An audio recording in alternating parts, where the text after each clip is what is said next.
I have a daughter. Her name is Lisa. I met a woman of my age at work when I was 35. Her name was Emily, and we got married. She was a widow and had a child. She had lost her husband to illness. At that time, Lisa was only 6 years old. Lisa, this is your new dad. Nice to meet you, Lisa. Nice to meet you too. Without looking up and making eye contact with me, she answered in a small voice. It seemed Lisa was very attached to her deceased father. I heard she was adored by him as she was an only child. So Lisa wouldn't warm up to me even after her mother and I got married. Even when I offered to play with her, it didn't go well. Lisa, I will read you a storybook. No. Saying so, she would run into her bedroom. I took Lisa on trips and to amusement parks, but she still wouldn't talk to me. It was understandable that she couldn't get used to the idea of a stranger, like myself, suddenly becoming her new dad. But still, it made me sad we couldn't bond at all.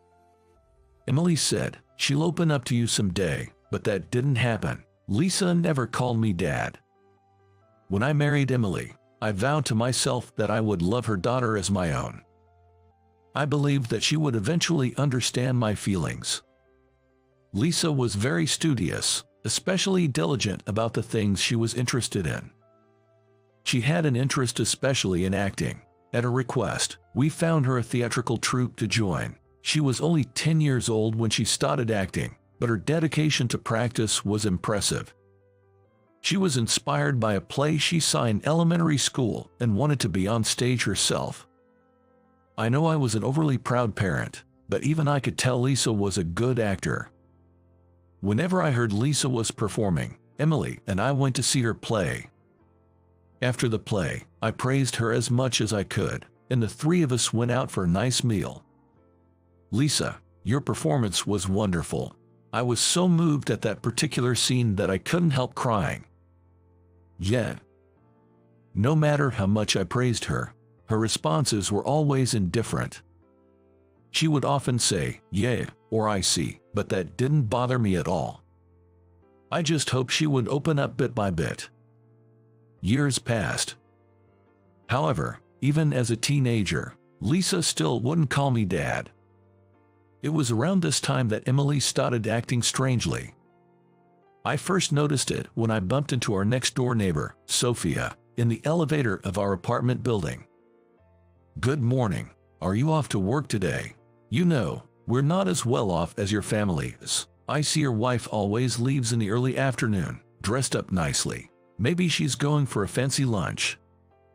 I don't know. That night, I mentioned this to Emily, and she looked guilty for some reason. After that, she started avoiding me. She started coming home late under the pretext of doing overtime, and always smelt of alcohol. She wouldn't listen to my concerns, and I realized she had changed a lot. Lisa, meanwhile, continued to focus on her theater practice, ignoring her mother's behavior. When Lisa turned 15, Emily suddenly told me that she wanted a divorce. Apparently, she was attracted to someone at her workplace. I had sensed she didn't have feelings for me anymore. Staying together in such a state was only painful for both of us. In fact, I didn't even want to live with someone who was so selfish. I said, I understand, and we both agreed to end our marriage amicably. Even though I knew the answer, I asked Lisa anyway, who do you want to live with, Mom or myself? Without hesitation, she said, Mom. Long story short, Emily and Lisa left, and I later heard Emily remarried. I wondered what my life was all about and felt like a complete failure as a husband and father. I spent my days blaming myself for everything that had happened. But after a year or so, the emotional pain of divorce subsided, and surprisingly I found myself recovering from it. Time was indeed a healer. A decade flew by, and I lost contact with Emily and became estranged from Lisa. I lived a simple life, not getting deeply involved with women. Being single wasn't so bad. I consoled myself with such thoughts. One day, I happened to see something totally unexpected. Coming home after working overtime, I just wanted to relax. I was watching TV, having a few beers. A play by a theater troupe was broadcasted. I used to go and watch plays. And I thought of Lisa. I wondered how she was doing. I wasn't really concentrating on what was on TV when a woman who looked like Lisa suddenly appeared on the show. I couldn't believe my eyes. Is that Lisa? After the play ended, I watched the credits roll. Among the names of the performers was Lisa Smith. The surname Smith must be Emily's latest husband's. I had mixed feelings. Lisa on TV had grown into such a beautiful woman.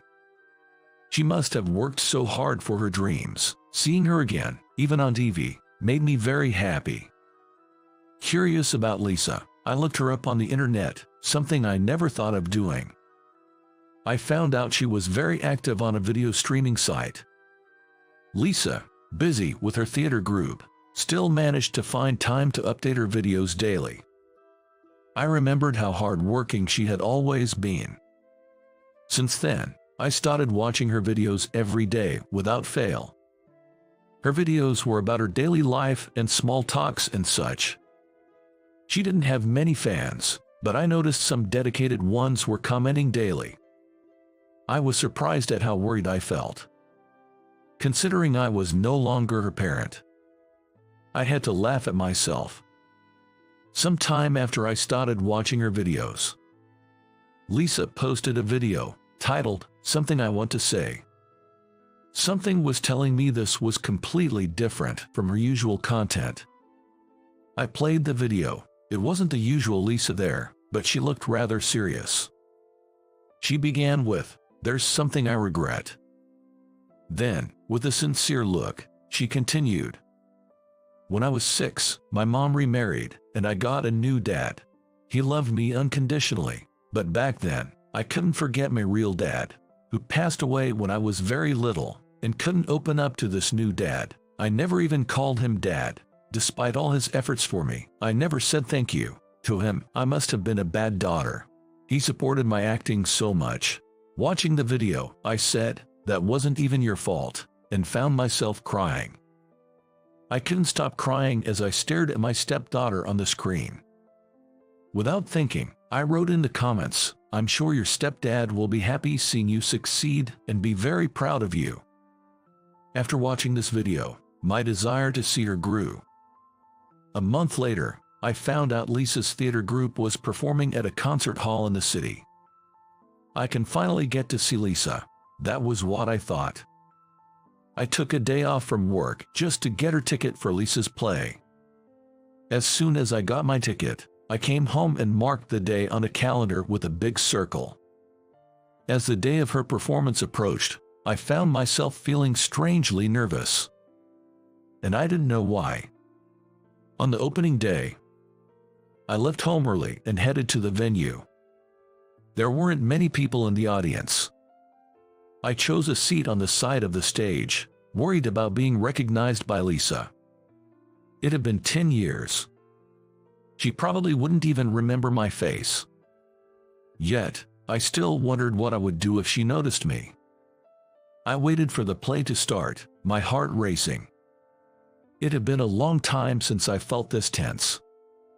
The curtain rose, and the play began. Lisa wasn't the lead, but her role had quite a few lines. I thought, as a proud father, that her acting was the best among all the performers. Just watching her performance, I started crying, not sobbing or anything, but the tears started falling. At some stage, I thought our eyes met for a second, but it might have been my imagination. After the play ended, I went to the reception, intended to leave a bouquet of flowers for Lisa. After spoken to the receptionist and turned around, I saw Lisa standing there. I got so nervous I was unable to speak for a while. Finally, I managed to say, "Hey, long time no see, you were amazing." Lisa smiled and said, "You came. Thank you. I just happened to find out your troupe was performing. I stumbled over my words nervously. We stood there, smiling at each other, speechless. Then, someone from her troupe called her from afar, and she replied loudly, "I'll be right there." Lisa then asked, "If you have time, can we talk a bit? Could you wait for me?" "Of course," I replied. About 20 minutes later, Lisa came back with her belongings, holding the bouquet I had given her. She looked extremely happy. We walked to a nearby cafe. After some trivial conversation, as we started to feel more comfortable, Lisa began to speak. Looking down, I grew concerned at her sad expression and asked, "What's wrong?" Lisa shared bits about her life after Emily and I divorced. It seemed things didn't go well between her and her new stepfather. Also, after Emily remarried and had a baby son, she focused solely on him, neglected Lisa.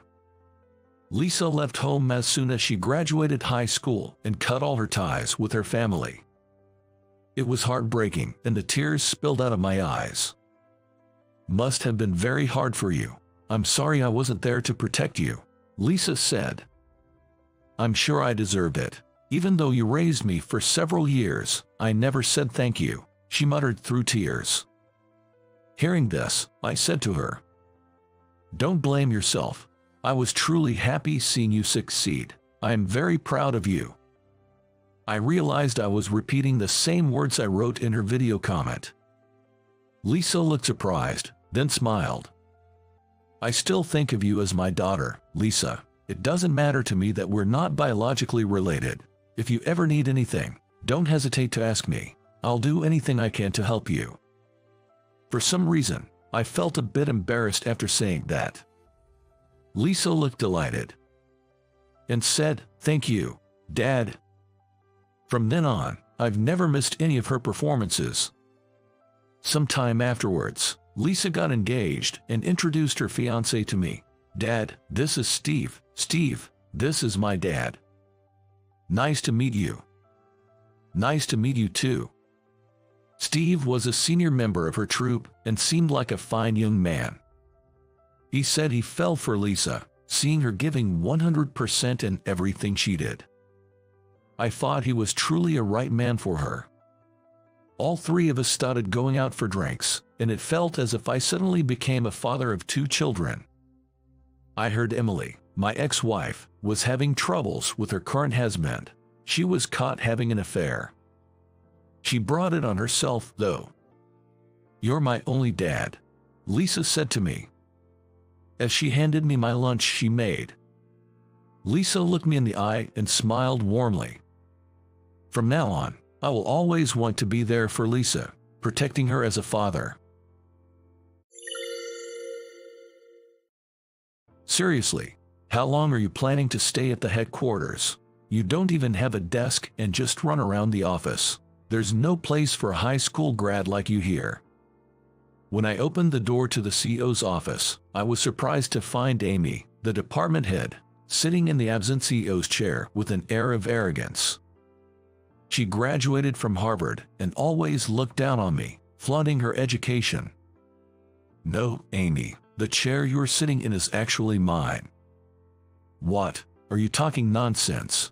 Have you gone crazy from not fitting in at the headquarters?" "No, I mean it. The chair you're sitting in, the CEO's chair, is mine. Can you move out of the way?" After this, she is left slumped on the floor of the CEO's office when she discovers the truth.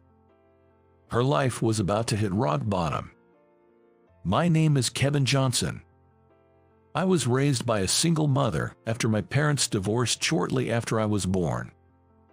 Their separation wasn't due to a bitter fight, but more because of differing values, so our relationship wasn't too strained. Even after the divorce, my dad continued to pay child support and we met regularly. He was a hard-working man and started talking to me about his job when I entered middle school. Eating the slightly fancy meals he treated me to, I thought to myself as a child that a lot of things can happen in a company.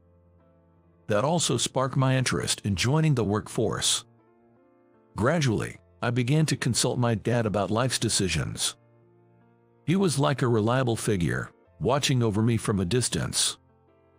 After graduating high school, I joined a trading company. I consulted my dad about whether to go to college. I didn't have a specific field I wanted to study at that time. When I discussed this with my dad, he advised me to start working first. He had worked after middle school, experienced various jobs, and only then went to college. You'll only understand the real enjoyment of college after working and realizing what you need and what studies will enhance your skills, he advised. Besides, college tuition isn't cheap. It would be a waste to go without a clear goal. He generously offered to pay for my college if I ever decided to go, so I chose to enter the workforce first. I was assigned to a local branch of the trading company, which had a great atmosphere. The branch office had a great atmosphere, and although I had to work late every day to complete unfamiliar tasks, I never had any difficulties with relationships at all. Being in my teens with plenty of energy, over time felt like being in a club activity and wasn't too hard. Every day was stimulating, full of new things to learn and understand. I felt grateful for following my dad's advice, thinking I might have just drifted along in college. As I worked, I found one thing after another that I wanted to learn. For instance, our company often dealt with overseas transactions. This made me want to learn more French, or even other languages such as Spanish or Chinese. Although I was in sales and not heavily involved in overall company management, I aspired to understand the financial statements of our company and those of our clients. This interest led me to contemplate studying accounting and business management. Whenever work ended early, I spent time reading introductory books I bought from bookstores. During those fulfilling days, I reached my 6th year in the workforce. That year, a new female employee joined the company. Her name was Amy. Apparently, she was a returnee from abroad and had graduated from Harvard University. Moreover, her parents were a diplomat and a translator. Naturally, she was a bilingual, indispensable for our trading company. She was what you'd call a well-educated lady from a privileged background. Amy was as competent as the rumors had suggested, but she always seemed in a hurry, as if under pressure. It was like she had unknowingly labeled herself as someone who must excel. She was apparently polite to the employees around her, but I was a little wary because I felt that there was something hidden somewhere in her tone of voice that was condescending to them. My caution proved right when Amy's attitude towards me changed drastically one day. It was the day she learned I was from a single-parent family and only a high school graduate. Suddenly, her eyes turned cold and she said, "Oh, you are from a single-parent family and just a high school grad. How did you even get into this company? Was it through connections or something?" Despite being from Harvard and bilingual, Amy was still a junior colleague to me. I didn't want to lose my temper with her, so I brushed off her remarks and let it slide, though I was surprised she dared to say that to me. After that incident, Amy's language skills and negotiation prowess were recognized, and she was soon transferred to the headquarters. Of course, she didn't leave a good impression on me, but she probably didn't care. Once Amy moved to the headquarters, peace returned to the branch where I worked. I enjoyed my daily work in a good environment. By this time, I had gotten used to my job, and my overtime hours had decreased. I was thinking about going to a university, maybe through online courses or night classes, while continuing to work. So, I kept turning down offers to transfer to the headquarters. However, around my 10th year with the company, I could no longer refuse the transfer to headquarters. Saying goodbye to everyone at the branch who had nurtured me for 10 years, I got a bit emotional recalling a good and tough time since my high school graduation. Everyone at the branch was crying too, making me realize how great the environment had been. After the farewell party at the branch, on the day before my transfer, I had dinner with my father. He had lost quite a bit of weight since I last saw him. He wasn't suffering from any serious illness, but his aging worried me. Then, my father made a request, but I'll talk about that later. The next day, my first day at the headquarters, started with greeting rounds.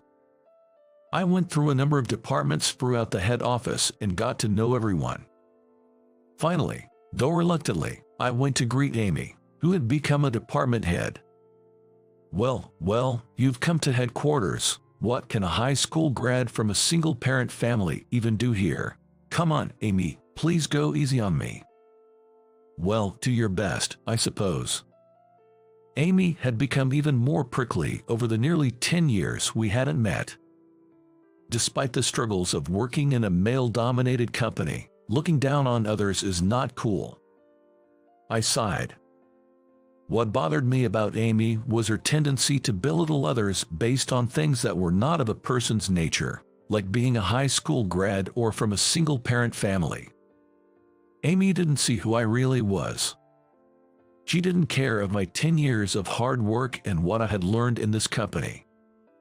Fortunately, I worked in a special department, so I didn't have to see Amy often, but whenever we met at meetings, she would find some way to prod at me. Oh, Kevin, there you are. Did you even understand today's meeting, being a high school grad? Yes, I did, obviously. Besides, I was the one who prepared today's meeting materials. Kevin, are you still at headquarters? I thought you would have gone back to the branch by now, or perhaps unassigned to a subsidiary. No, I came to headquarters for a mission. I wouldn't just go back to the branch so easily. I never talked back in reality, but I always had a retort in my mind. One day, I had to visit Amy's department for some work. Emily, what is this translation? We can send such a document to our clients. I'm sorry, Amy. It's my first time preparing a document in French. Amy was scolding a female employee in her department, making her kneel on the floor. Amy, this is too much. I hurried over and helped the kneeling employee stand up. Kneeling is not okay. Look, she's about to cry. When I reprimanded Amy, she snatched the documents I was about to hand her. It's her incompetence that's the problem, she said angrily, tossing the documents onto her desk. Thank you. The scolded employee thanked me, but Amy just returned to her desk without a glance at us. The rest of the department was working uneasily, watching Amy's mood. The atmosphere was far from pleasant. Don't yell too much, okay? I warned Amy, but she just shrugged her shoulders. It was about half a year into my days of running around the headquarters. I was called to the CEO's office and adjusted my tie, thinking the time has finally come. I did a full body check in the restroom, polished my shoes, took a deep breath, and headed to the CEO's office. When I opened the door, there was Amy, sitting arrogantly in a chair. Amy, what are you doing here? Aha, Kevin, what brings you here? Well, I was called by the CEO. What about you, Amy? By the way, how long are you going to be at the headquarters? You're just running around without a desk. A high school grad like you doesn't belong here. No, the chair you are sitting in, that's my chair. What? Are you talking nonsense? Have you gone crazy because you don't fit in here? No, I mean the chair you're sitting in. That's my chair. The executive vice president's chair. Can you move? You're not the executive vice president. What are you talking about? Just then, the CEO walked in. Amy, what are you doing playing around here? Do you have business with Kevin, the executive vice president? Mr. Wilson, the CEO. Kevin is really the executive vice president, not just the executive vice president from today. Kevin is the CEO. Mr. Wilson, the former CEO and now chairman, slowly said this. Yes. I was transferred here half a year ago as an executive vice president. And today, I was called to the CEO's office to receive my appointment as CEO. Moreover, Mr. Wilson is my father. Although we have different last names due to my parents' divorce, he is undoubtedly my father. He started this company while my mother was pregnant with me. He even secretly set up the company and started attending college without consulting my mother. After I was born, he focused solely on work and college, neglecting family and parenting. My mother, frustrated by his lack of communication and involvement, filed for divorce. Since the divorce, my father has dedicated himself to work, but recently his health has been declining. Thankfully, no major illness has been found, but years of overworking have led to minor health issues. He decided it was time to step back and wanted to hand over his company to me. That's why I've been so busy at headquarters for the last 6 months, preparing to take over as CEO. I had always planned to eventually take over as CEO, so I was somewhat prepared. My initial assignment to the branch office was to ensure I was familiar with its operations before becoming CEO. Amy, there should be a company-wide email about the announcement. Check it. A notification sound chimed. I prompted Amy to check her email. The email announced Mr. Wilson's resignation as CEO and his new role as chairman, my promotion from executive vice president to CEO, and also Amy's assignment to a subsidiary. Amy is indeed capable, but her attitude towards her subordinates has garnered poor reviews. Apart from making an employee kneel, there have been various complaints about her behavior. When I prompted Amy to read the email, she seemed to understand everything. That I was also the president's apprentice, working on internal investigations. That she had continued to belittle me. That she had yelled at her subordinate in front of me, the next CEO. She collapsed on the spot and couldn't move for a while. Then, a woman's voice said, "Sorry I'm late." And in came Emily. She was the female employee Amy had scolded into kneeling the other day. Emily had worked for one of our client companies but resigned last month. Mr. Wilson, our CEO, had noticed her detailed attentiveness and clear documentation as a sales assistant and headhunted her when she decided to quit. Having lost her parents early, Emily had been involved in various jobs since graduating middle school. She was working at a restaurant when she was headhunted by her previous company's president. Despite excelling in secretarial and reception duties, and as a sales assistant, rumors circulated that she might be the president's mistress due to the nature of her recruitment. Nevertheless, she bravely handled her tasks until she was falsely accused of misconduct and resigned last month, fed up. Emily was apprehensive about joining our company, worried about facing hostility again, but Mr. Wilson persuaded her, promising a better experience. Emily was set to become my secretary starting today. Amy, still sitting on the floor, glared at Emily and then left the office. It must have been hard for her, but her harsh treatment of subordinates as a manager warranted her transfer. She didn't make any excuses, likely understanding her own mistakes. Years passed since I became the CEO and my father became the chairman. Initially, I was anxious about how things would go, but thanks to my father, Emily, and our employees' support, we've managed to maintain our performance. It's not just about maintaining, but I'd like to improve our performance. However, sustaining it for the first few years is an achievement worth acknowledging. Emily has been a great help in her secretarial duties. Emily's knack for anticipating needs, evident from how she was favored by her previous CEO, is now indispensable for me. I hardly manage business trips without her. Speaking of which, I recalled Amy from the subsidiary. Initially, she struggled with a bad reputation there too, but eventually, her reputation began to improve. Curious about how she had changed, I called her back. To my surprise, she had transformed into a pleasant woman, as if a burden had been lifted off her. The condescending attitude and patronizing manner that had marred her charm were completely gone. Moreover, her sharp intellect, honed at Harvard, remained intact.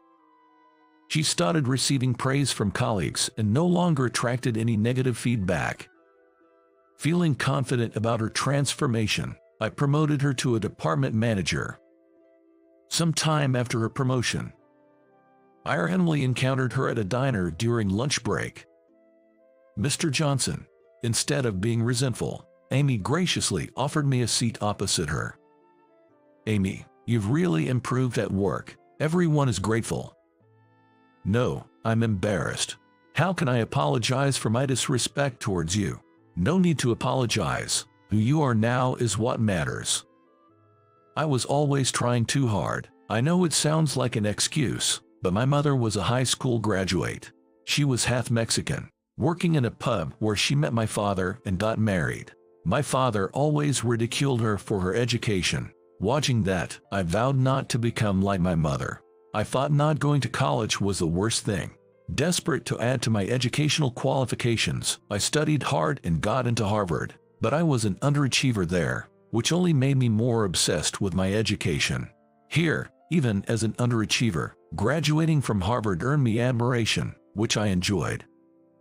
Amy started talking as I settled down, eating my lunch and listening quietly. I'm grateful you sent me to the subsidiary. My mother, living near it, had separated from my dad after I graduated. While at the subsidiary, I lived with my mother.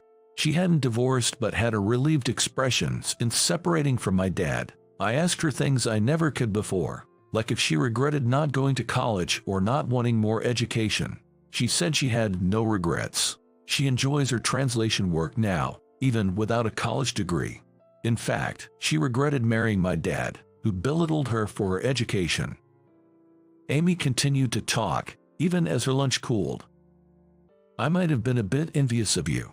I saw my mother being ridiculed and got too caught up in education.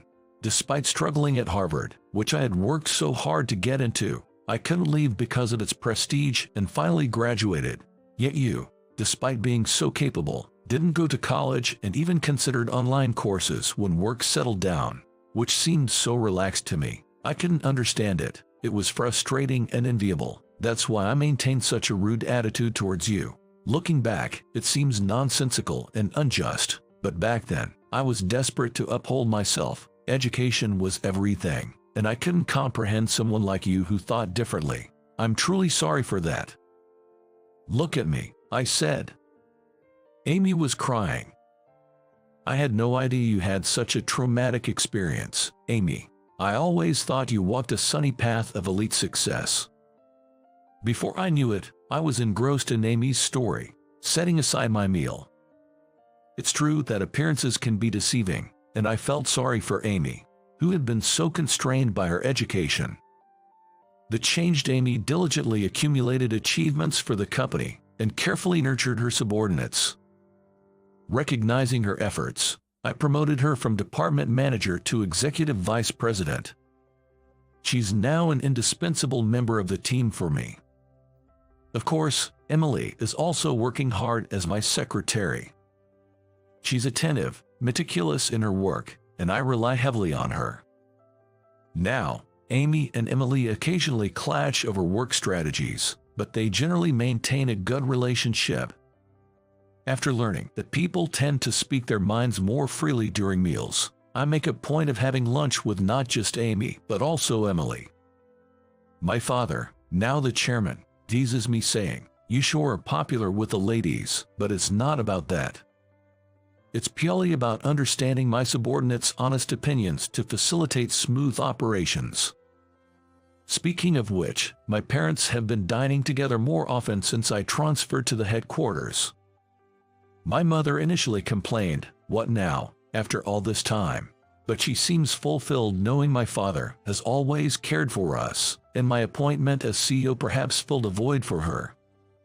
Lately, she's even started saying, maybe I could remarry that man again. As for myself, I've decided to start attending university through online program this spring. Now that I'm more accustomed to the role of CEO and clearly see my areas for improvement, I believe university will be very rewarding. Hearing this, Emily asked if she could also enroll in an online high school course. My answer was, of course, yes. Age doesn't matter when it comes to learning. There's always a time in everyone's life when it's the right moment to learn.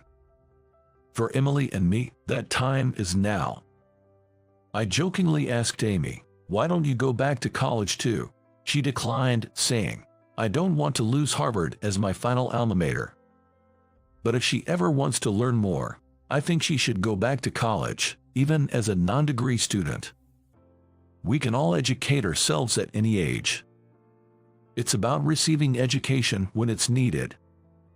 With these thoughts, I'm about to welcome my first spring as a university freshman. Trying to get away with such a ridiculous lie. When will you stop living in a student's fantasy world? After rescuing a beautiful girl, I missed my company's new employee orientation. When I explained the situation to the company's president, Mr. Smith, he refused to listen to my explanation and assumed that it was a lie. Then he mocked me. Sure, it sounds like something out of a comic book, but a little fact-checking wouldn't hurt, right? A trash who chooses a girl over the company isn't needed. You're fired. No matter how much I explained, he wouldn't believe me, and eventually, I was fired. My career ended on the first day I was supposed to start working. As I was devastated and in despair, the HR manager, Kevin, burst into the office with a panicked look. "My name is Brandon. I'm a guy who just graduated from college not long ago. College life was, well, enjoyable, but I felt like doing the bare minimum. I only made a few friends in college and didn't join any clubs or sports teams. I've never had a girlfriend in my life. I just watched other bright and happy students with envy. I'm convinced I was a shadowy presence. Why am I so gloomy?" One day, while riding the train, I pondered over this. In elementary school, I seemed like a normal, cheerful kid. I used to run around the playground with friends during breaks and hang out at friends' houses after school, playing games and had a great time. I remember getting excited about sports days and other events. Perhaps I was happy and fulfilled back then. My middle school years. From 6th to 8th grader, I felt like I spent less and less time with friends. I was still obsessed with games in middle school, and as my classmates began to shift their interest to fashion and music, we had less in common. I even went against the trends on purpose. Still, there were friends from the same elementary school and middle school. There were a few, but I had gaming buddies. My social circle started narrowing around this time, I guess. In high school, my social circle became even smaller. My middle school gaming friends went to different high schools, and we only occasionally talked or chatted while playing games. Spending more time alone playing games, my social circle shrunk even more. I got caught in this negative cycle during this period. Eventually, even talking to people became a hassle for me. I did work part-time, but spending money on branded items or concerts of popular artists seemed silly. After all, I had no interest in anything but games. In college, my loneliness accelerated. My gaming friends got jobs and we couldn't find time to meet, so I spent more time alone. I met a few unsociable people like me in the group activities or lectures, but only a handful. While others enjoyed their vibrant campus life, I spent 4 years quietly in the background. Thinking about it, it all makes sense. I was too preoccupied with games to join in with my classmates. I didn't try to keep up with their topics. As a result, my social circle became limited, and that's why my gloomy personality formed. So, it's a case of poetic justice. Do good and good will come to you. Do bad and bad will come to you. So, if you do nothing, it's only natural that nothing comes back to you. I couldn't make friends because I didn't try to. Indeed, it's a well-coined phrase. Listening to the train's clatter, I simultaneously admired the phrase and despised myself. Without any change, I was already 22 years old. As I was about to start my career, I wondered if I could change my gloomy self. Then, strangely, I started to feel excited about it. The only bright spot in my life was getting an offer from Company A. Company A is a small electronics manufacturer. I first encountered their products in high school and have been impressed with their quality and design ever since. I literally jumped for joy when I received a job offer from them. No exaggeration. Today, the new employee orientation of Company A is going to be held. I will make a fresh start, and as a member of society, I will abandon the dark, naysaying, pathetic self I have been. Let's be reborn anew. With that resolution, I left home this morning. The venue is in a hall in the city, not too big since it's not a mega-rich company. I had everything ready from the night before, but I got a bit rushed leaving and will arrive just in time. I'm not going to be late, so it should be fine. That's what I thought, but I got scared because I couldn't see anyone else dressed like me. Maybe I'm heading to the wrong place. Maybe I got the date and time wrong. That's the anxiety that crossed my mind. Once I get off the train, I have to walk to the hall. The station was more crowded than I expected, and now I'm worried about making it on time. Being late to the new employee orientation would be incredibly disrespectful. I checked my phone's map app for the quickest route and hurried along. Is this really the right way? I muttered involuntarily.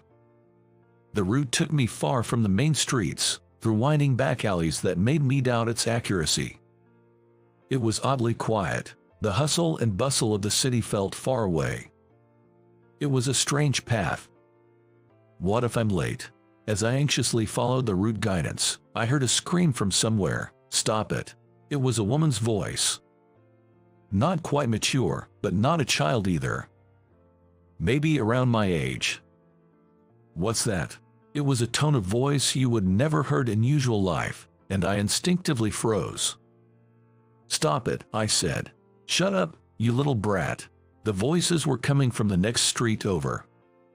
It could be serious trouble. I pressed myself against a wall and peered around the corner, apprehensively. No, let me go. It was clearly a case. A woman was being dragged by a man with his face covered by a mask.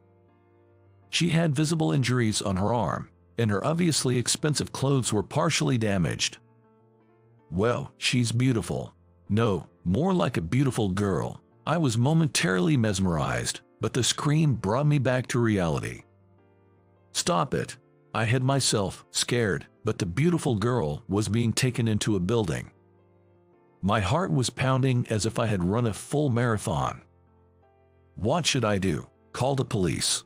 I asked myself, but quickly realized it was pointless. Even if I called them now, that beautiful girl would not be able to withstand until the police come. She would definitely suffer something terrible first. Muster the courage to save her, or pretend I didn't see anything and run away. I had two choices. I cannot do it. There's nothing I can do. That's right. If I butt in, it won't make any difference. I should run away and then report to the police. That's what I thought, and I took a step forward. Let me go, I said. Don't you try to run away. I stopped in my tracks. Don't run away. Of course, those words weren't meant for me, but they stuck in my mind and wouldn't fade away. Don't run away. Muttering this, I remembered my resolution to discard my weak and pathetic self. All right, I'll do it. Recklessly, I sprang out in front of the man and the beautiful girl. Stop it. I charged at the man, screaming. Maybe because it was so sudden, he couldn't dodge. He flew through the air and plunged headfirst into a nearby dumpster. Let's get out of here. Without waiting for a response, I grabbed the girl's hand and started running towards the station. Trying to keep out of sight from him, I led her by the hand and went into the station. Looks like we're safe. He doesn't seem to be following us. Since the man was up to no good, he probably avoided actions that would draw public attention. This gave me some relief. Thank you so much. You really saved me. Thank you. She kept thanking me profusely as we caught our breath from running. Tears were in her eyes. She must have been really scared. Oh, excuse me, your hand. I realized I had been holding her hand since we had started running and quickly let go. I had never been with a girl, let alone held hands with one. Even though it was unintentional, I felt my face getting hot. If you'd like, I can walk you home. That guy might follow us. Sorry to get you into trouble. I'm so sorry. She kept apologizing as I asked her for the nearest station, and after 2 transfers, we arrived. She didn't seem to know much about how to take and change the trains. With her fancy attire, maybe she's some kind of rich girl. I asked for her address and followed the route on my cell phone for about 10 minutes from the station. We arrived at a huge, lavish mansion. To someone like me, living in a tiny, shabby apartment, it looked like a royal palace. Dad, a portly man with a beard, was standing at the gate. As soon as she saw him, the girl ran to him. Ava, I was so worried. I'm glad you're safe. So her name is Ava. She jumped into her dad's arms, crying. Right, Dad, I was about to be kidnapped, but this man saved me. After a joyous hug and kiss, Ava said this and gestured towards me with her right hand. Her dad looked at me and said, "Oh, is that so? My daughter was in your care. I'd like to thank you properly. How about joining us for dinner?" "No, it's nothing." Suddenly, I remembered about the orientation. A chill ran down my spine, and I felt my back freeze. My watch pointed to the time the orientation had already started. I have a prior commitment. Excuse me. I took off my suit jacket because it was getting hot and carried it under my arm as I ran toward the station. Hey, you. Just a few steps away, Ava's dad called out to me. I turned around, thinking what it could be, and saw him holding a shiny black object in his hand. You dropped your pen. Thank you so much. It was my pen. A gift from Company A when I got the job offer. It was elegant, black with the company name engraved in gold. Goodbye. I took the pen, threw it into my bag, and started running again. Should I have at least told them my name? When I arrived at the orientation venue, it had already finished. Wondering what to do, I wandered around and came across a luxury car in the parking lot. The car stopped right in front of me, and the driver's side window rolled down. "Oh, it's you," the driver said, looking puzzled. It was Kevin, the HR manager, I suppose. I remembered meeting him at the interview. "Sorry, my name is Brandon, a new employee. I'm sorry for being late to the orientation. I just got here." "Is that so? Well, what to do?" Kevin seemed more amiable and during the interview. He is considering my situation despite my unexcused absence. Suddenly, I heard a voice from the back seat. "It's fine, Kevin." Then the rear window began to roll down. "Brandon," I was surprised. Sitting in the back was Mr. Smith. He is the president of Company A. I had been fascinated by the company's products and knew his face and name well because I had thoroughly checked their website and brochures. "The orientation's over for today. Be at the office by 8 a.m. tomorrow, okay?" "Yes, I understand. I'm very sorry." I apologized to Mr. Smith, but he started rolling up the window midway. Naturally, it seemed I had made him angry. "Kevin, drive on." "But shouldn't we hear out his circumstances?" "Just go, I'm busy." I overheard the conversation between Mr. Smith and Kevin. Kevin looked helpless as he nodded to me and rolled up the window. I nodded in return, expressing my apology. Soon, the luxury car drove off into the road. Kevin looked down. I thought for a moment, but considering my own situation, I had no time to worry about others. I felt a sense of despair, or maybe emptiness. Anyway, I was incredibly worried about what would happen from tomorrow onwards. The next day, After the daily morning assembly at work, the instruction was given to the new employees in the office. First, you all need to learn about our products. Here are some magazines related to our products. Please take one each. We were to read the magazine articles, learn from them, and compile a report with our thoughts and what we learned. This was the first task for all the new employees. Once you've written it, bring it to me. If it's okay, spend the rest of the morning reading other articles. Everyone seemed to be struggling, but for me, it was an easy task.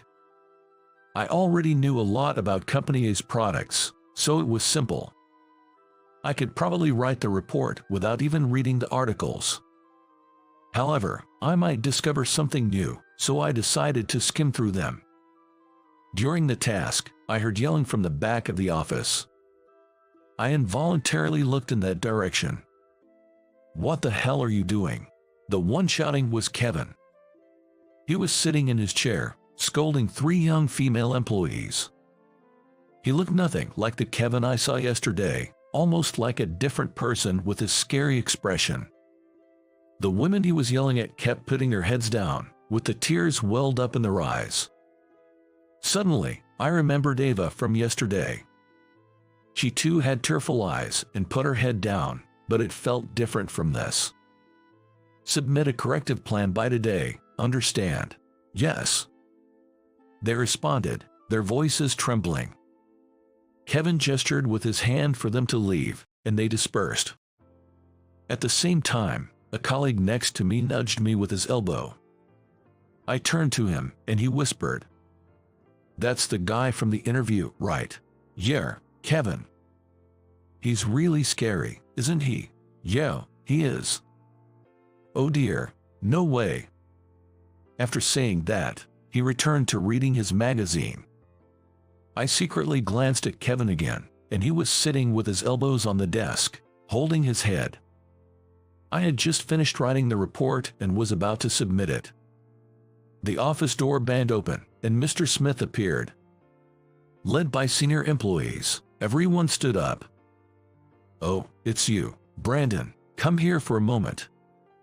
"Yes." I was led to Mr. Smith's office. The luxurious decor and comfortable-looking reception set caught my eye. "You know why you've been called here, don't you?" Mr. Smith sat on the desk, crossing his legs and arms, and began to speak to me. I understood very well why I had been called. It was a concern that kept me up last night. It's about my unexcused absence from yesterday's orientation. "That's right. I'm truly sorry." I apologized sincerely. I tried hard to convey my deepest apologies. Eventually, Mr. Smith told me to stop it. "First, tell me the reason. It wasn't oversleeping, was it?" I hesitated a bit. The reason for my absence was like something out of a comic book. But I couldn't lie about it. I decided to be honest. I made up my mind to do so, denied the sleeping over theory, and then began to explain. I was rescuing someone. Rescuing someone. Yes, a young girl who was almost abducted. I encountered the incident in an alley near the venue and helped her escaping, then escorted her home. As I said this, Mr. Smith, still crossing his arms, looked at me with a serious face. After a while, his face began to crumble. Eventually, as if he couldn't hold it back anymore, he burst out laughing loudly.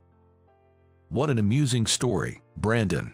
You missed the ceremony because you were saving a girl from being kidnapped." "Yes." "That's hilarious. It's been a while since I laughed this much." Needless to say, his laughter was likely tinged with ridicule. After a good laugh, Mr. Smith returned to a serious expression. But though he seemed to be holding back more laughter. "Trying to get away with such a ridiculous lie. When will you stop living in a student's fantasy world? It's not a lie. Maybe I should have reported it right away, but it seemed harsh to be labeled a liar without any fact-checking. No matter how much I insisted it was true, he wouldn't listen. Is this how you plan to conduct yourself as a professional? A trash who chooses a girl over the company isn't needed. You are fired." For a few seconds, I couldn't comprehend his words. When I did, my body shook and I broke out in a cold sweat. "Fired? That can't be." I said. "We don't need you. A liar like you will surely hold everyone back. Now, leave." My vision blurred with shock. I had finally joined my dream company, Company A, only to be fired. Well, maybe it was inevitable. I had meddled in something unnecessary. I resignedly accepted it and replied, "I got it." Just at that moment, the door to the Kevin's office suddenly banged open. "Hey, Sam." It was Kevin, looking quite flustered. His forehead was sweaty. It seemed like no trivial matter. "What's going on, Kevin?" Mr. Smith appeared annoyed at the intrusion. But Kevin was still not composed. "Watch the news, please." "The news?" Mr. Smith turned on the TV, visibly irked. A large screen TV came to life, showing a news program. The heiress of Company B. Hearing the news, Mr. Smith muttered weakly. "Apparently, the daughter of Company B has been missing since the day before yesterday." Company B is a fairly large company, well known enough to be recognizable to those who know a little bit about it. "Kevin, contact them immediately." Mr. Smith, finally grasping the situation, panicked along with Kevin. This was crucial because Company B was an essential business partner for Company A. Currently, for quality reasons, a specific material was exclusively purchased from Company B. In other words, if something happened to Company B, it would spell trouble for Company A too. Breaking news now. As this announcement came from TV, the three of us focused on the screen. It turned out that the missing heiress of Company B had been safely found yesterday, according to interviews with those involved. Safe? Such stress is poison to the body. Indeed it is. Mr. Smith and Kevin said this, as if they had narrow escapes.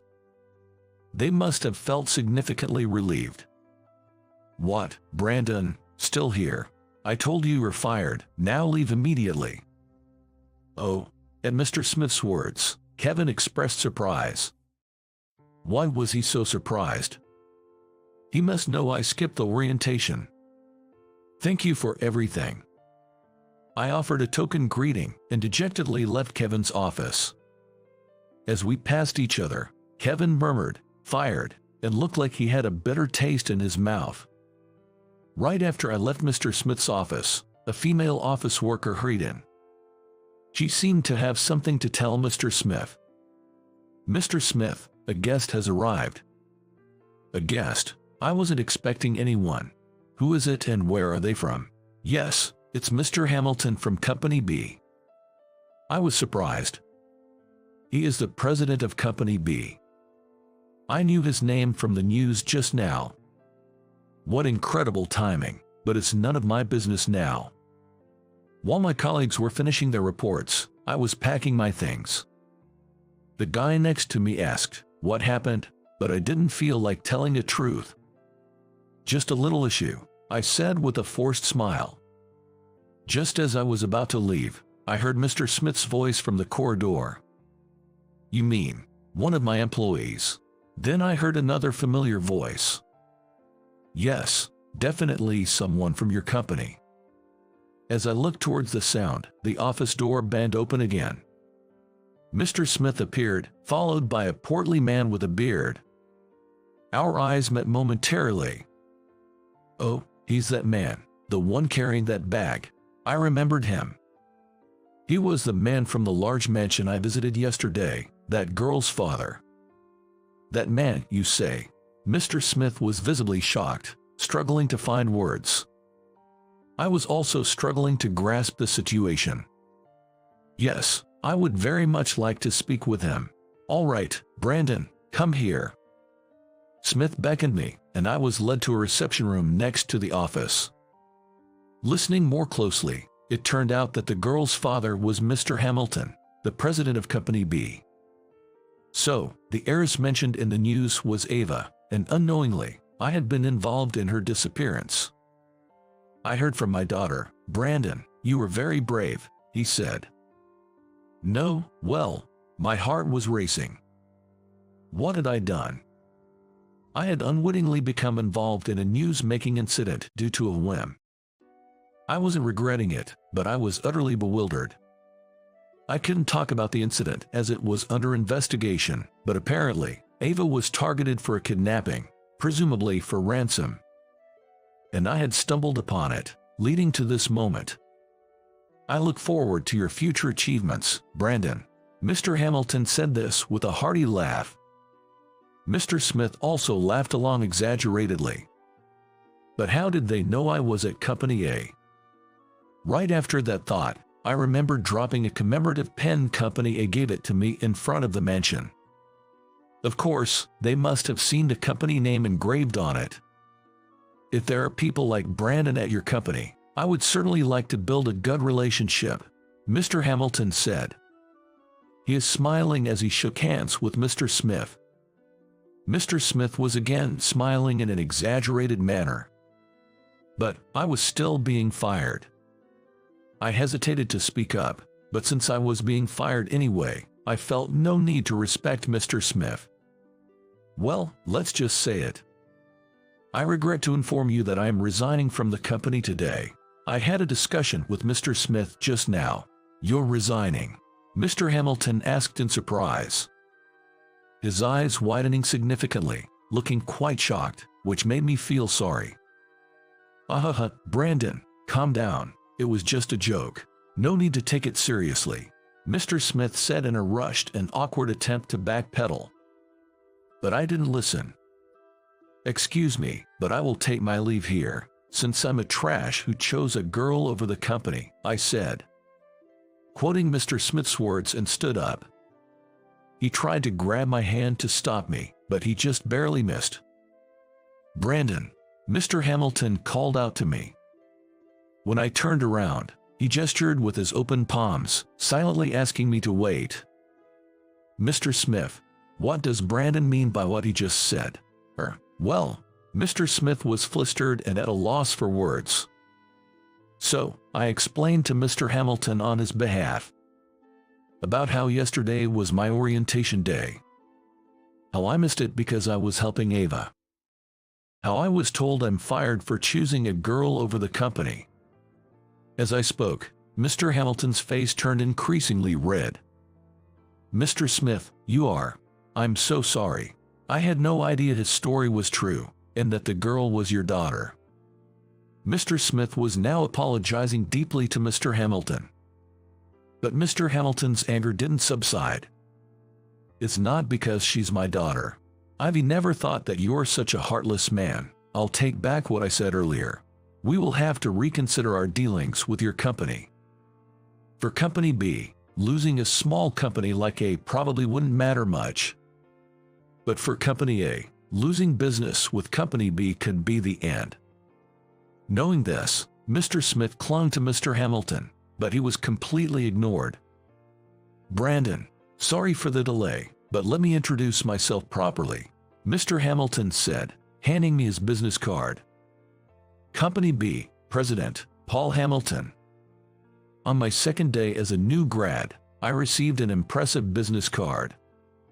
I'm sorry, I'm just a new employee and don't have a business card yet. Is that so? Then, may I have your phone number? I would like to thank you properly at a later date. Certainly. Thinking it rude to refuse, I gave him my phone number. Well, I must take my leave now, since I'm fired. I'll be leaving too. We both left the reception room. Mr. Smith tried to reach out to us, but both Mr. Hamilton and I just gave him a cold look. Without saying a word, without extending a hand. He was crying uncontrollably, soaking the floor with his tears. It was a pitiful sight. In the hallway, I crossed paths with Kevin. He looked at me with a sad expression and slightly nodded. He's been a strange person since yesterday. While thinking this, I nodded back and left the company. A few days later, while lounging at home, I received a call. It was from Mr. Hamilton. "Hello, this is Brandon. This is Paul Hamilton. Thank you for the other day." After some standard small talk, the conversation moved to the main topic. "To your house. Yes, I thought it would be nice to have dinner with you. My daughter also wants to properly thank you." I was surprised by the unexpected invitation. Recalling the grand mansion I had seen that day. The mansion in my memory might be somewhat glorified, but thinking of going there again made me nervous. "Yes, I'll come." "Good, we'll be expecting you."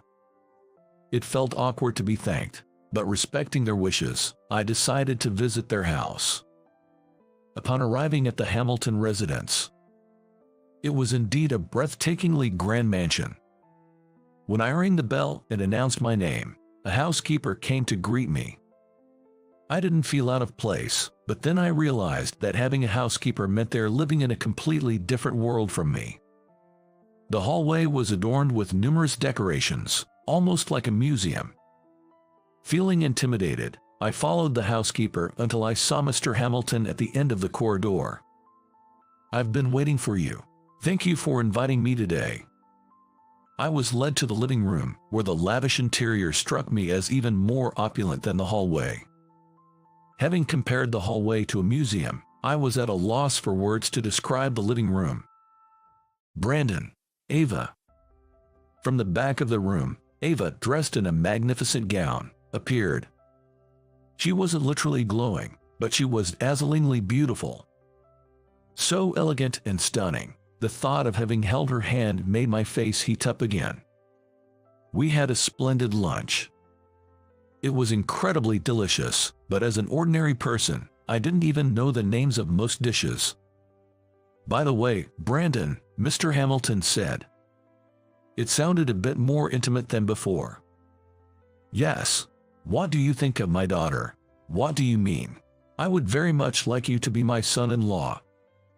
"A son-in-law?" "Oh, no way. A son-in-law?" "Dad, wait. Well, it was undoubtedly a happy proposition. But being the first time in my 22 years of life to hear such a thing, I could only laugh, unable to react otherwise. I'm still the same hesitant. "Well, think about it." "Yes, I will. I will definitely consider it positively." I thought that in my mind, and my face heated up again. I couldn't help but notice that Ava also seemed to be blushing. I stayed until dusk and then decided it was time to leave.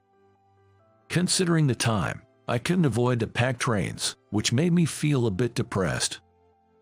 As I was heading towards the gate, a luxurious car was parked outside. "Come on, Brandon, get in." Apparently, it was Mr. Hamilton's private driver, and he was offering to drive me home. I appreciated their warm hospitality, and thankfully accepted the kind offer. "Thank you for the meal. Come again any time. Ava will be waiting." As Mr. Hamilton said that, Ava, standing beside him, raised her hand slightly and smiled gently before speaking. "See you again, Brandon." That night, my heart raced until I fell asleep. A few days later, I received a call from Company A. Reluctantly, I answered. "Hello, this is Kevin from Company A." When I asked what he wanted, he said he had something to discuss and wanted me to come to the office the next day. Honestly, I didn't want to go. I think Company A's products are great, but as long as Mr. Smith is there, I have no desire to be part of their circle. "I'm sorry, but I was fired." "Please, I really need to talk to you. This isn't something Mr. Smith is involved in." He insisted it was a personal request from him, not related to Mr. Smith. After several refusals, he persuaded me, and I reluctantly agreed to go. I had no hard feelings towards Kevin, after all. The next day, I arrived at 8 a.m. and attended the morning assembly. I could feel my former colleague's stares. "Now, Kevin, please continue." Yes. Kevin stepped onto the stage. I noticed that Mr. Smith was nowhere to be seen. He usually sat by the stage, crossing his arms and legs. Suddenly, I must apologize to all of you. He said this out of the blue and removed the microphone from the stand. I'm truly, truly sorry. His voice and look expressed his sincere apology. It was so unexpected that I couldn't comprehend what was happening. The employees were also confused and started murmuring. Kevin then explained the situation. I have been terrible to all of you. It was surprising. He always seemed soft-spoken and humble. A kind person, I thought. That's why it felt so odd to see him yelling in the office. I've yelled, kicked desks and chairs, and used foul language. No matter how much I apologize, I can't shake off the shame. Apparently, he had been treated like a puppet by Mr. Smith. Kevin knew that such methods were not right. However, whenever it was discovered he wasn't following Mr. Smith's directions, he was inevitably docked pay. He was almost like being under surveillance. I have a family, a wife and children to support. I had no choice but to follow his orders. Kevin said through tears, explaining he had to keep quiet to avoid pay cuts. I'm deeply sorry. He apologized again. He really seemed like a good person, just as I had thought. I just remembered his helpless face on the day of the orientation. The next day, holding his head in distress. The bitter expression on his face. The sad look when he lowered his head in the hallway. All these must have been his true feelings showing through. I thought to myself, this must be the result of his conscience showing its face while obeying Mr. Smith as I watched him on the stage. After the morning assembly, Kevin and other executives personally informed me that my dismissal had been revoked. Kevin in particular, when he spoke with me during the third round of interviews, recommended me for the position, saying that I would love to hire him. By the way, where is Mr. Smith? He hasn't been around this morning. I was okay with returning to Company A, but honestly, I had planned to refuse if he was still there. Oh, that's not a problem. Well, it is a problem in a way, Kevin responded. Apparently, more misfortune had befallen Mr. Smith on the day I was fired. There had been a whistleblower, and it came to light that Mr. Smith had been embezzling company funds. He was arrested a few days ago and had stepped down from his position by his own decision. Now someone else from the executives was serving as the president. We want to change the company for the better and need your help to do that. With Mr. Smith gone, I accepted the revocation of my dismissal. A fresh start, I thought. Recalling my determination on the morning of the orientation. A few months later, I was visiting Mr. Hamilton's house after work. I had been invited for dinner. I've been meeting them like this once a week. Ava and I had become an official couple, with her parents' approval, over the past few months. Thank you so much for continuing business with our company, I said. I can't just abandon a company where Brandon is, he chuckled. We chatted while dining with Ava, her father, and her mother. Ideally, I'd prefer a dinner alone with Ava. But she's still afraid to go out. Besides, I doubt I could satisfy Miss Ava with any place I choose. After dinner, we talked in her room for a while. She's incredibly charming, and I find it was hard to believe she chose someone like me. When leaving, they again offered a car ride. I waved goodbye to the three of them as the car started moving. Gazing out the window at the starry sky, I wondered if I had changed somewhat since becoming a new grad. At least, I've progressed enough to have a girlfriend. I made the choice not to run away and help her that day.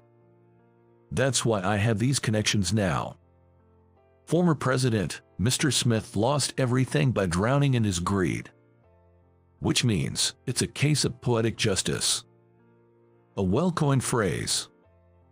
I was impressed with the words.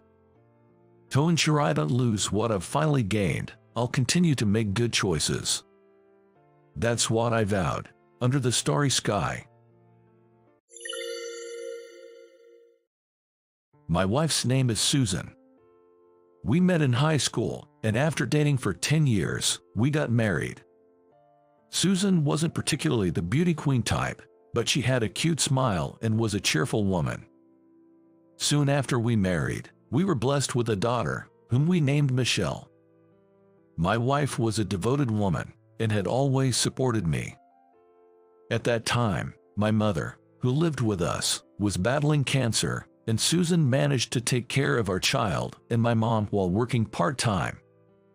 I wished she wouldn't overwork, but she continued to work to contribute to our finances. She would drop off Michelle at daycare, leave my mom with a visiting nurse, and then head to work. No matter how tired she was, she would always say it's better to eat healthy and would go grocery shopping to cook homemade meals. Whenever I had a day off, I helped with the housework, and when possible, I would take my mother to her medical appointments. This life continued for 3 years, until my mother passed away.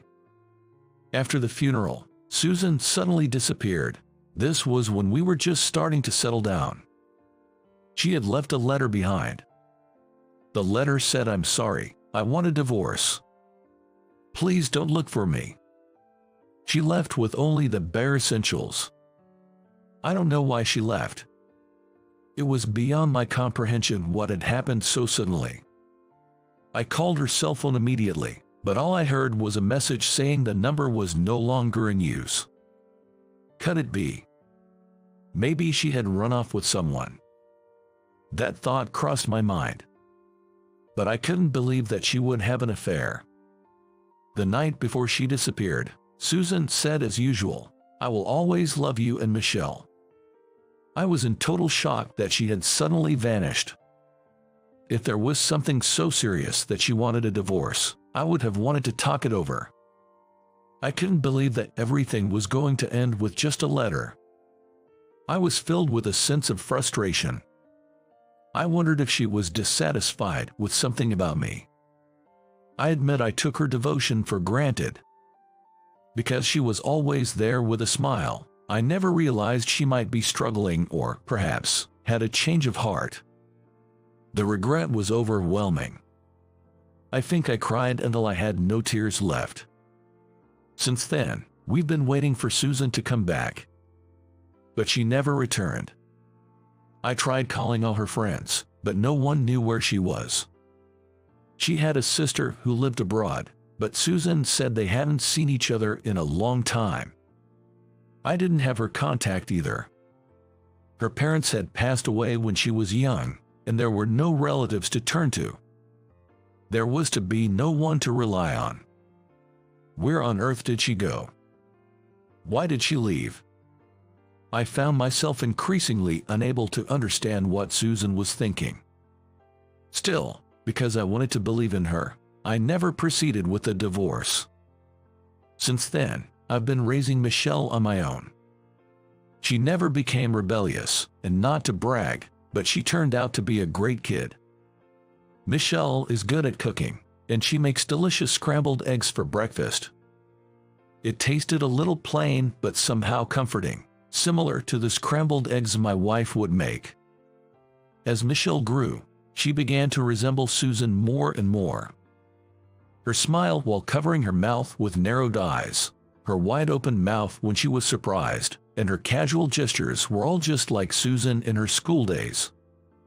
Seeing my daughter reminds me of her and made me feel like my heart was going to burst. Whenever I show a sad face, Michelle comes up to me with a big smile and says, "Cheer up, Dad. Come on, smile, smile." Her face was just like Susan's, and it really tugged my heart. For me, Michelle was the only reason to live. Without her, I probably couldn't have recovered from the shock. Michelle attended local schools for middle and high school, and instead of going to college, she entered the workforce. Being the kind soul she is, she might have given up on college, thinking she didn't want to burden me. As a low-paid salaried worker who wasn't very good at his job, I never climbed the corporate ladder and am still a regular employee.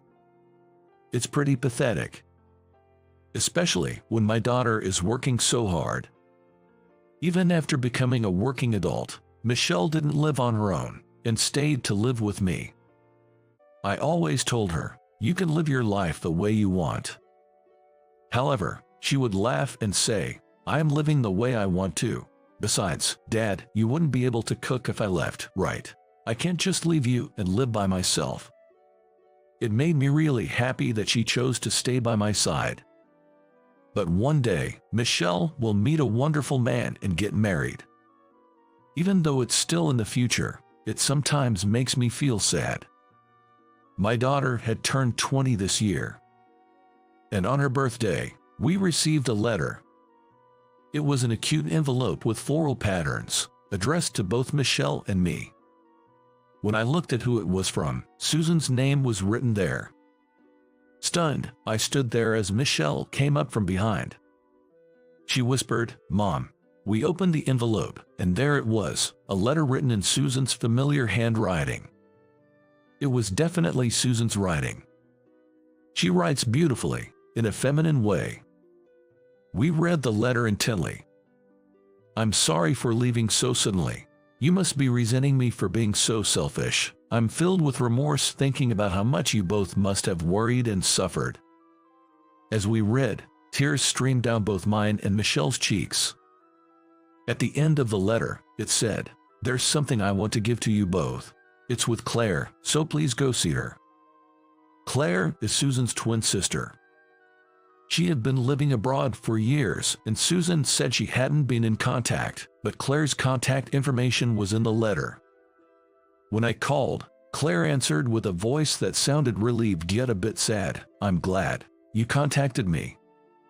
I asked Claire. Susan wrote in her letter that she has something to give us. "Where is she now?"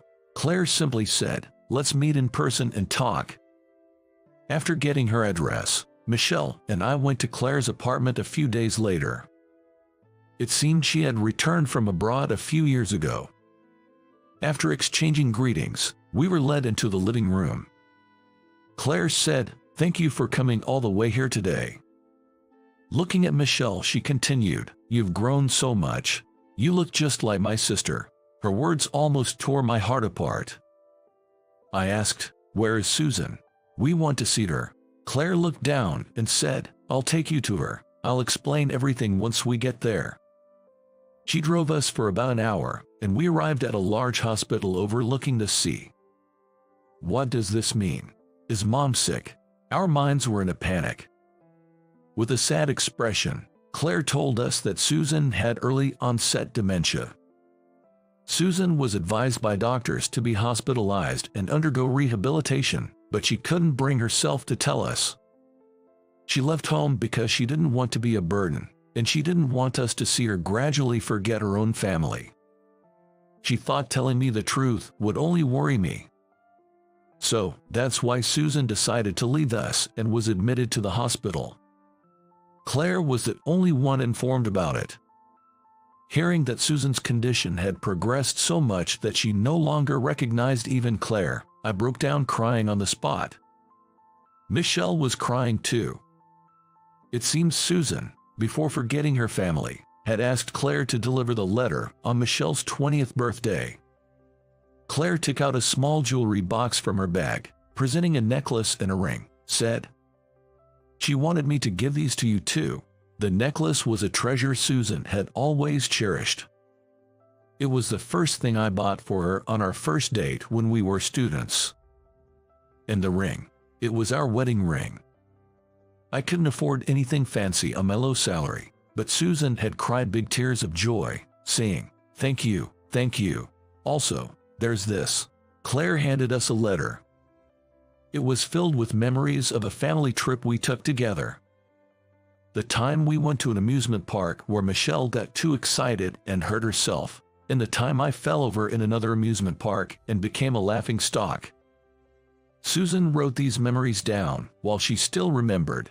She asked me to deliver this letter, the necklace and ring, when Michelle turned 20.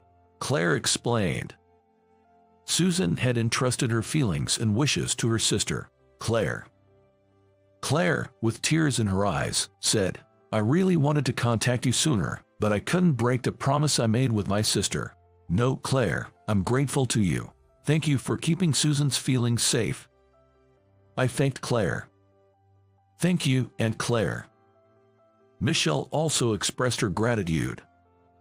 And so, after a decade we were finally able to meet Susan again.